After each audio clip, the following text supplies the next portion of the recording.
सुरू झाला आहे. पावसात चिंब भिजून निसर्ग हिरवी शाल पांघरत आहे. अशा या मनमोहक वातावरणात सुंदर आणि गरम चहाप्रमाणे मी तुमच्यासाठी तुमचा मूड फ्रेश करण्यासाठी घेऊन आले आहे एक खास कार्यक्रम ज्याचं नाव आहे द कोझी टॉक्स. आज आपल्या कार्यक्रमाचा हा पहिला भाग आहे. तर जास्त वेळ न वाया घालवता मी तुमच्या सर्वांची ओळख करून देते आपल्या आजच्या प्रमुख पाहुण्याची. महेश मांजरेकर सर यांनी दिग्दर्शित केलेल्या भाई व्यक्ती की वल्ली, अंतिम, द फायनल ट्रूथ, वरण भात लोणचा, कोण नाही कोणचं आणि जुनं फर्निचर यांसारख्या मराठी आणि हिंदी चित्रपटांमध्ये प्रमुख भूमिका साकारलेला अभिनेता प्रेम संदीप धर्माधिकारी याचं सहर्ष स्वागत. धन्यवाद. तर प्रेम, मला एक सांग, तू आता कसा आहेस आणि सध्या काय चालू आहे? मी सध्या एकदम झकास मस्त मूड मध्ये, कारण माझा आता फर्स्ट इयरचा डी फार्मसीचा रिझल्ट लागलाय आणि आता सेकंड इयर लगेच सुरू होते, त्यामुळे एकदम मस्त आहे. अच्छा, एन्जॉय किती करतो. मार्क्स पडले तुला मग फर्स्ट इयर मध्ये आता? 78.30%. अरे वा, कॉंग्रॅच्युलेशन. थँक्यू. तर मग आपल्याला जसं की माहितीये, तू 16 वर्षापासून ह्या अभिनय क्षेत्रात काम करतोस. तर या क्षेत्रामध्ये तू कसा आलास आणि अभिनय क्षेत्रामध्ये तुझा पहिला चित्रपट कोणता होता? मी या क्षेत्रामध्ये आलो माझ्या आई बाबांमुळे, कारण माझे बाबा या क्षेत्राशी आधीपासूनच निगडीत होते आणि माझ्या आईलाही या क्षेत्राची खूप आवड होती. आणि माझा जो मोठा भाऊ आहे त्याने तोपर्यंत 2-3 डॉक्युमेंटरीज आणि शॉर्ट फिल्म्स केल्या होत्या. मग माझ्यासाठी आई बाबांनी ट्राय केलं. मला पहिल्यांदा एका डॉक्युमेंटरीमध्ये काम मिळालं आणि मग तिथून पुढे डॉक्युमेंटरीज वाढत गेल्या, मग शॉर्ट फिल्म्स मिळत गेल्या, मग सिरियल्स मिळत गेल्या. तसं वाढत वाढत वाढत एक्सपिरियन्स वाढला आणि पहिला मूवी जो तुम्ही विचारला तो होता माझा महेश मांजरेकर सरांनी डिरेक्ट केलेला भाई व्यक्ती की वल्ली. अरे वा. आणि तू जसं सांगितलं की डॉक्युमेंटरी, तर कोणती डॉक्युमेंटरी होती पहिली? ती आता पहिली डॉक्युमेंटरी एक अस्थमाची एक ऍड होती. अच्छा. तो जो पंप असतो ना हा. अस्थमाचा, त्याच्याशी निगडीत एक डॉक्युमेंटरी होती. जसं की आपल्याला माहितीये, तू खूप कमी वयापासून अभिनय क्षेत्रात काम करायला सुरुवात केली. तर याचा तुझा शालेय जीवनावर कशा प्रकारचा परिणाम झाला? नाही, परिणाम असा काहीच नाही झाला तर तो चांगलाच झाला, कारण माझे जे गुरु होते ते मला एवढे चांगले लाभले होते की माझ्या शूटिंगच्या दरम्यान पण ते मला खूप मदत करायचे. मी शूटिंगच्या सेटवर माझा अभ्यासाचं सगळं वह्या पुस्तकं घेऊन जायचो आणि शूटच्या सुट्ट्यानंतर जो माझा काही सुट्ट्यांच्या दरम्यान जो सिलेबस कव्हरअप राहिलेला असायचा तो माझे शिक्षक नंतर एक्स्ट्रा लेक्चर्स घ्यायचे. अच्छा, म्हणजे तुझे पर्सनल लेक्चर? हा, आणि तो पोर्शन अख्खा कव्हरअप करून घ्यायचे. आणि त्या दरम्यान माझ्या सगळ्या शिक्षकांनी, प्रिन्सिपल असो, पूर्ण शाळेने मला खूप चांगला सपोर्ट केला. अच्छा. तर मग जसं की आता आपल्याला माहितीये, तू बहुतांश पिक्चर महेश मांजरेकर सरांसोबतच केले. यामागे काही विशेष कारण आहे का? त्यांच्याशिवाय दुसरा कोणताच दिग्दर्शक तुला आवडत नाही? नाही, असं काही कुठला दिग्दर्शक आवडत नाही असं नाही. हे माझं नशीब आहे की सरांना माझी ऍक्टिंग खूप आवडते आणि सर मला त्यांच्या प्रत्येक प्रोजेक्ट मध्ये घेतात. भाई व्यक्ती की वल्ली नंतर सरांनी मला त्यांच्या खूप साऱ्या प्रोजेक्ट मध्ये घेतलं. तर हे माझं नशीब आहे की मी सरांना खूप आवडतो. आणि असं काय नाही की मला दुसरे दिग्दर्शक आवडत, मला अजून बरेचसे दिग्दर्शक आवडतात. अच्छा. मग मांजरेकर सरांसोबत काम करतानाचा तुझा अनुभव कसा होता? खूप चांगला अनुभव होता. खूप आउटस्टँडिंग अनुभव होता त्यांच्यासोबत काम करण्याचा. मुळात त्यांच्याकडून शिकण्यासारख्या खूप काही गोष्टी आहेत. म्हणजे आता ऍज अ डिरेक्टर म्हणून एखाद्या कलाकाराला आपण स्टोरी कशी नरेट करावी किंवा त्याच्यावर कोणत्याही प्रकारचं प्रेशर नाही मेंटेन करायचं की तू अशी ऍक्टिंग कर, तशी ऍक्टिंग कर. फक्त ते नरेशन एवढ्या सॉफ्टली करतात ना की आर्टिस्टला कळून जातं की त्याला काय करायचंय, कसं करायचंय, आणि मग सरांना जसा पाहिजे तसा टेक बरोबर त्या आर्टिस्ट कडनं. म्हणजे आर्टिस्टला कम्फर्टेबल करून त्याच्याकडून ते खूप काढून कम्फर्टेबल वातावरण असतं. खूप अच्छा. कम्फर्टेबल वातावरण असतं. तर आता अंतिम या हिंदी चित्रपटामध्ये तू प्रमुख भूमिका साकारलीस. यामध्ये तू बॉलिवूड भाईजान सुपरस्टार सलमान खान सर यांच्यासोबत काम केलंस. तर त्यांच्यासोबत काम करताना तुला काय अनुभव आला, असे काही किस्से ते आम्हाला तू सांगशील? अनुभव तर खूप मस्त होता त्यांच्यासोबत काम करण्याचा. आणि किस्सा म्हणायला गेलं तर एक खूप छान असा किस्सा आहे की जे भाईजान आहेत ना ते माझ्याशी पूर्ण, म्हणजे जेवढे दिवस मी त्यांच्यासोबत शूट केलं, पूर्ण वेळ, पूर्ण दिवस ते माझ्याशी फक्त आणि फक्त मराठी भाषेत बोलले. मराठी भाषेमध्ये? हो, हिंदी नाही, इंग्लिश नाही, फक्त मराठीमध्ये. कधी आम्ही भेटायचो, काय भाऊ कसा आहे, अरे वा. टेक कसा झाला भाऊ, टेक मस्त झाला भाऊ, जेवण झालं का भाऊ, ब्रेक मध्ये काय केलंस, असं एकदम मराठीमध्ये आणि एकदम असं भारी वातावरण असायचं त्यांच्यासोबत. अच्छा, नाही त्यांना असं पाहिलं की थोडी अशी भीती वाटते, असं थोडा त्यांचा ऑरा असा त्याच्यामुळे मग तुला कसं एकदम फ्री वातावरण नाही, होतं? एकदम एकदम चिल वातावरण असतं.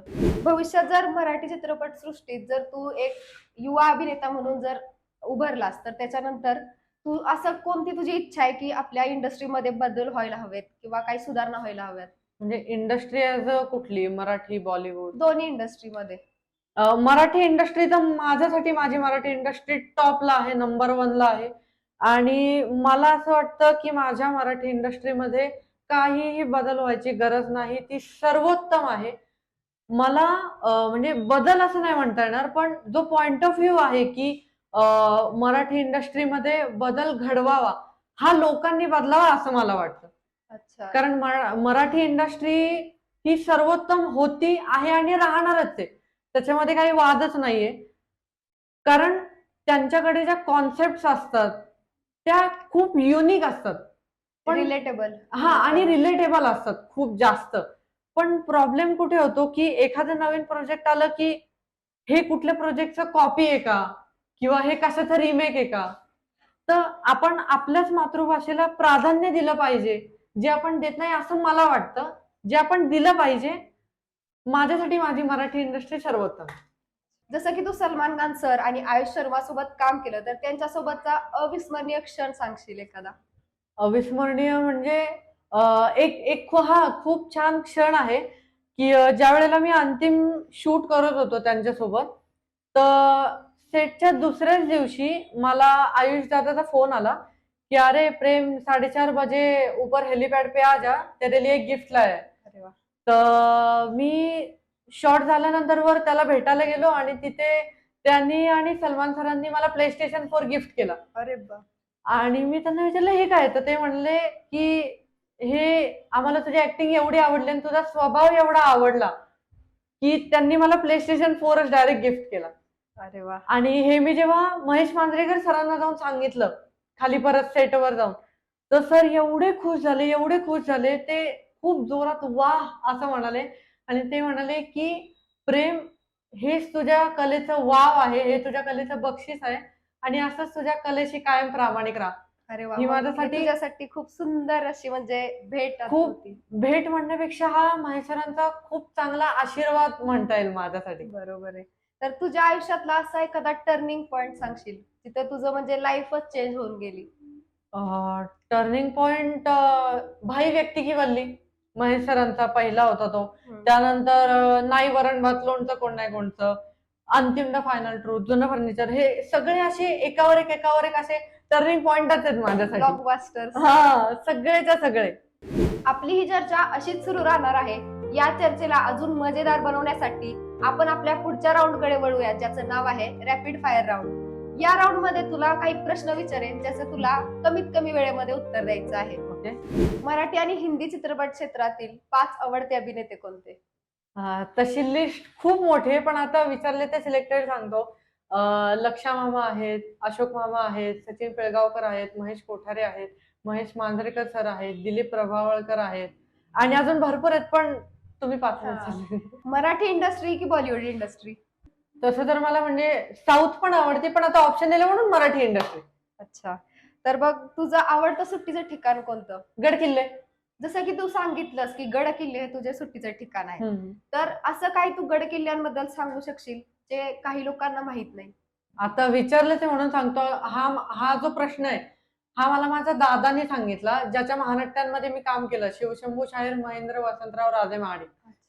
त्याने मला हा प्रश्न सांगितलाय. आता मी तुलाच विचारतो की तू भरपूर ऐकलं असशील की छत्रपती शिवाजी महाराजांनी शाहिस्ते खानाची बोटं कापली आणि बरेचसे किल्ले घेतले. हा. पण असा एक किल्ला होता जो फार कमी लोकांना माहितीये. छत्रपती शिवाजी महाराजांनी त्यांच्या राज्याभिषेकाच्या 13 दिवसांआधी कोणता किल्ला घेतला होता? मला हेच काही लोकांना माहित नाही. तू विचारलंस म्हणून मी सांगतो. छत्रपती शिवाजी महाराजांनी त्यांच्या राज्याभिषेकाच्या 13 दिवसाआधी केळन दगड घेतला होता आणि तो त्यांनी स्वतः जाऊन घेतला होता. त्यांनी जातीने ती मोहीम पार पाडली होती. आता तसं मग हा किल्ला कुठे आहे? हा किल्ला जुन्नरमध्ये. अच्छा. हम्म. अभिनयाशिवाय इतर कोणती आवड, छंद? पुस्तक वाचन आणि स्वयंपाक बनवणे. अरे वा, स्वयंपाक बनवणे. काय काय येतं तुला बनवता? व्हेज मध्ये भरपूर काय काय येतं. आता मेनू कार्ड कुठे छापून बसले मी. आता या कार्यक्रमाच्या शेवटी तू तुझ्या येणाऱ्या आगामी चित्रपटाबद्दल काय सांगू इच्छितो? चालू आहे एक खूप छान चित्रपटावर वर्किंग चालू आहे, पण मी नाव नाही सांगू शकत. पण हे नक्की सांगतो की खूप छान आणि सगळ्यांना खूप आवडेल असा चित्रपट आहे. तू हॉलिवूड मधील मार्वलचे चित्रपट पाहतोस का? आणि पाहत असशील तर त्यातला सुपर हिरो कोणता आवडतो तुला? मार्वलचे चित्रपट तर पाहतो आणि सुपर हिरो म्हणलं तर आयर्न मॅन, कारण त्याचा जो मास्क दाखवला ना, मास्क की मीच भारी, तो मास्क खूप आवडतो मला. अच्छा. जर एखादी नाविन्यपूर्ण भूमिका तुला करायला मिळाली तर ती कोणत्या प्रकारची असेल? जर तुला माहिती असेल तर दिलीप प्रभावळकरांनी एक चौकट राजा म्हणून एक मूवी केला होता, अच्छा. ती भूमिका, किंवा लक्षा मामांनी एक होता विदूषक केला होता, ती भूमिका असेल. काही भूमिका अशा असतात की जिथे आपण प्रेक्षकांना टाळी वाजवून त्यांची दाद नाही घेत, त्यांना अख्खं शांत करून आपण त्यांची जी दाद घेतो ना, तशा भूमिका मला एकदा करायच्या. म्हणजे डायरेक्ट प्रेक्षकांच्या मनावर वार करायचा आहे. हा. बरोबर. कोणत्या सोशल मीडियाचा तू जास्तीत जास्त वापर करतोस? कोणत्याच नाही. कोणत्याच नाही? कोणत्याच आता नाही. सोशल मीडियाच्या जनरेशन मध्ये कोणत्याच नाही? नाही, माझं इंस्टाग्राम हँडल पण माझा भाऊ आणि माझी आईच बघतात, मी बघतच नाही. अच्छा, म्हणजे तुला काहीच अडिक्शन नाही त्याचं? नाही, अजिबातच नाही. अच्छा. आजवर मिळालेल्या सर्वात अनोख्या अभिनयातील टिप्स कोणत्या आहेत? मी आता आतापर्यंत तुम्हाला माहिती की मी सिरियल आणि मूवीज केलेत, पण फार कमी जणांना माहिती की मी महानाट्य सुद्धा केलेत. छत्रपती शिवाजी महाराज, धर्मवीर छत्रपती संभाजी महाराज यांच्या आयुष्यावर मी महानाट्य केलेत, ज्याची नावं आहेत शिवशाही राजा शिव छत्रपती, शिवपुत्र संभाजी, छावा, अशी ही 3 महानाट्य आहेत, ज्याच्यामध्ये मी छत्रपती शिवाजी महाराज, धर्मवीर छत्रपती संभाजी महाराज आणि छत्रपती राजाराम महाराज यांच्या भूमिका साकारायचो. तर तिथून मला टिप्स नाही म्हणता येणार, पण त्या भूमिका करताना माझ्या वागण्यामध्ये बदल झाला, माझ्यावर काही चांगले संस्कार झाले की स्त्रियांकडे बघण्याचा जो आपला दृष्टिकोन असला पाहिजे तो कसा असला पाहिजे, आपल्या वडीलधारे जे व्यक्ती आहेत त्यांच्याशी आपण कसं वागलं पाहिजे, आदराने बोललं पाहिजे. तर असे भरपूर काही काही चांगले संस्कार माझ्यावर झाले. मला इतिहास कळला भरपूर. म्हणजे तू वयामानांच्या पेक्षा आधीच तू थोडा मॅच्युअर गेलास. तर तू उत्स्फूर्तपणे आमच्या प्रेक्षकांना काय सांगू इच्छितो, काही संदेश देऊ इच्छितो?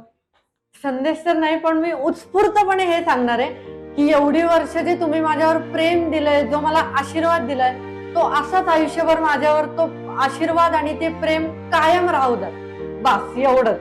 नक्कीच तुझी ही इच्छा पूर्ण हो. धन्यवाद, तू वेळेत वेळ काढून आमच्यासोबत हा कार्यक्रम केलास, आमच्यासोबत एवढ्या सुंदर गप्पा मारल्यास, यासाठी खूप खूप धन्यवाद. तुझ्या आगामी आयुष्यासाठी, आगामी चित्रपटांसाठी मनपूर्वक शुभेच्छा. धन्यवाद. तुम्ही मला बोलवलं, तुमच्या सगळ्यांचं खूप खूप खूप जास्त धन्यवाद. आणि तुमच्या सगळ्यांचाही धन्यवाद की तुम्ही इथपर्यंत हा एपिसोड बघितला आणि असंच प्रेम असं कायम राहू द्या. धन्यवाद. जय शिवराय.